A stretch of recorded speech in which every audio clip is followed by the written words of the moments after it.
Hey y'all, it's Katie and welcome back to my channel. Today we are diving right back into my series on building my home gym on a budget, and this is episode 2 where we'll dive into the ultimate budget starter kit. So here we go.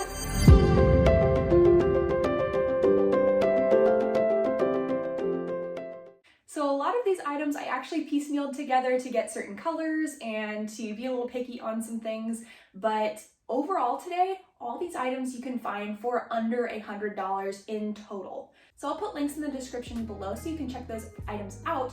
But overall, these are some fairly cheap items that you can buy right up front when you're trying to start building your home gym and investing in equipment. They're pretty easy pieces of equipment to start with, so if you're brand new to exercise or not very experienced with weights and things, then these are awesome items to buy as well because you don't have to spend a ton of money on a lot of dumbbells or a fancy TRX or anything like that right out the gate. So I always encourage people to look at a home gym like an investment. If you think about a normal gym membership, that costs about $30 to $40 a month. So if you're doing your own exercise at home, if you could invest that same $30 or $40 a month into your home gym, after a year or so, you'll have built up a whole lot of different equipment that you can use, and that equipment is lifetime access because it's yours and you own it. So if you start out with $100 investment in a home gym and then start to build up over time, then you'll have a pretty great home gym in a few years. And whether you go to Walmart, Academy, Amazon, wherever you go, there's going to be different kits that you can buy, and a lot of these products are sometimes sold in the same type of kit. So the more items that you can get in one single kit, the more bang you'll get for your buck. Oop, I realized I forgot a couple items. Oops.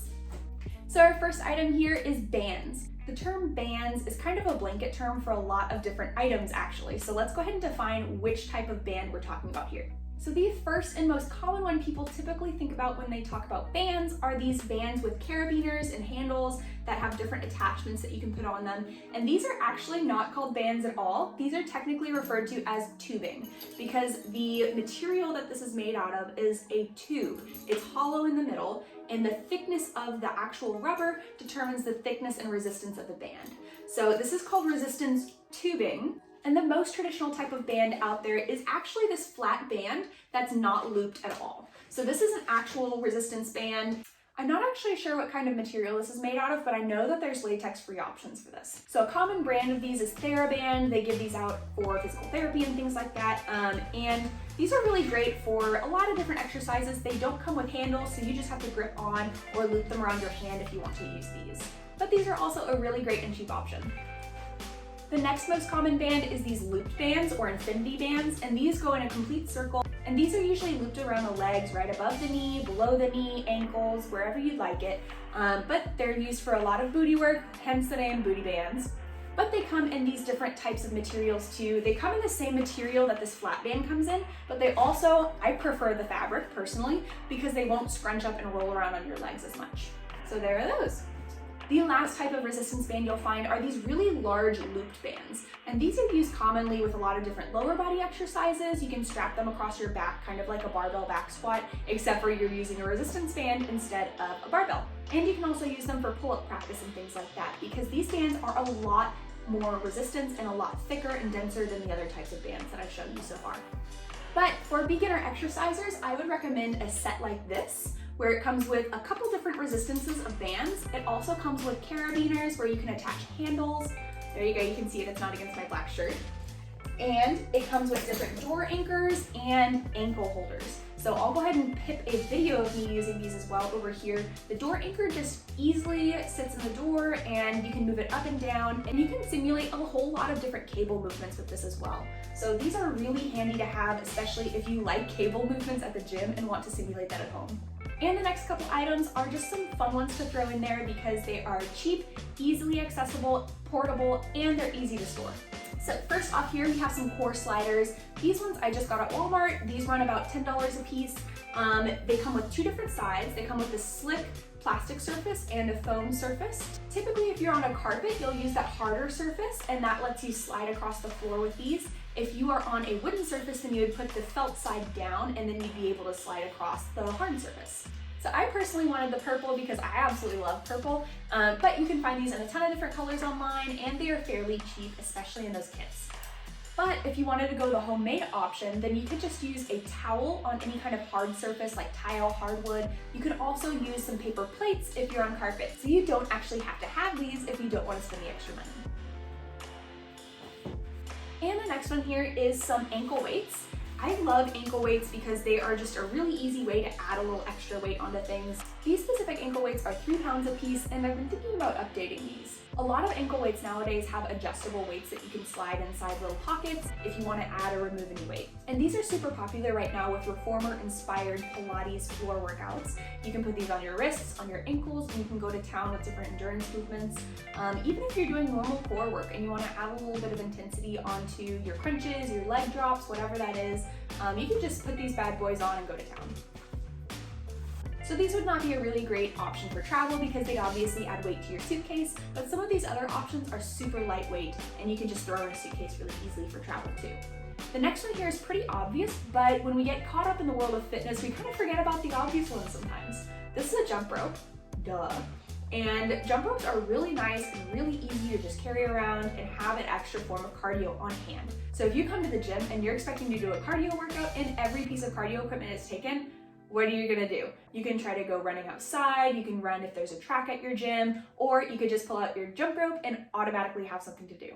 Plus, if you don't have any cardio equipment at home, a jump rope is a really easy piece of equipment to keep on hand. And the last 2 items here, one is a yoga ball. So this is my yoga ball over here. This is a 65 centimeter yoga ball. The most common sizes you'll see with a yoga ball is a 55, 65, and 75 centimeter. They make some smaller versions too, but those are used for different floor Pilates, bar classes, things like that. This is the more traditional style yoga ball where you'll see most yoga ball exercises done on. And this even fits under my desk really well. So if I'm not feeling a normal chair that day and I wanna have a little extra movement or work on my posture a little bit, then I'll just roll this under my desk and also use it as a little desk chair. So this is a really nice multifunctional tool. It obviously takes up a little bit more space than all these other items. So if you don't have the room in your house, apartment, RV, whatever it is, then maybe this one isn't the best option for you, but they can deflate and inflate again. They just need about a 24-hour rest period before you use them after you inflate them, which is a little weird, but just something to keep in mind. And that's the yoga ball.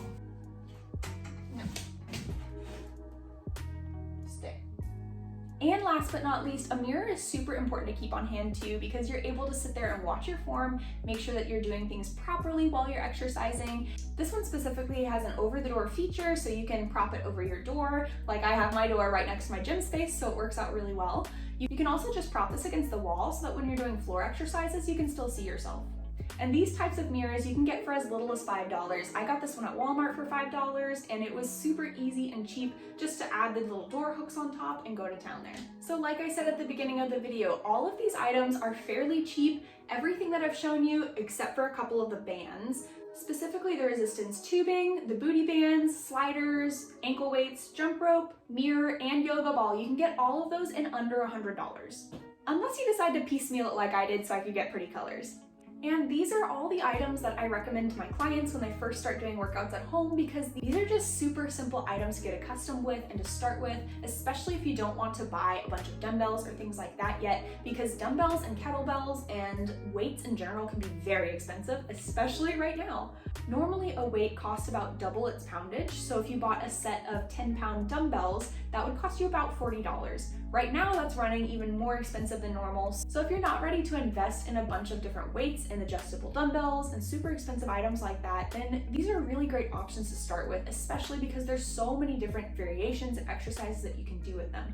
So I hope this helps and I hope you're able to think of ideas for your home gym. I know that I have personally loved each of these items and used them quite a bit throughout my fitness journey, especially when I don't have time to get to the gym on a certain day. They're easy to fit in, especially when you have a gym in the convenience of your home. So if you learned something in this video, go ahead and hit that like today and go ahead and subscribe to stay up to date with this series as I keep publishing more videos.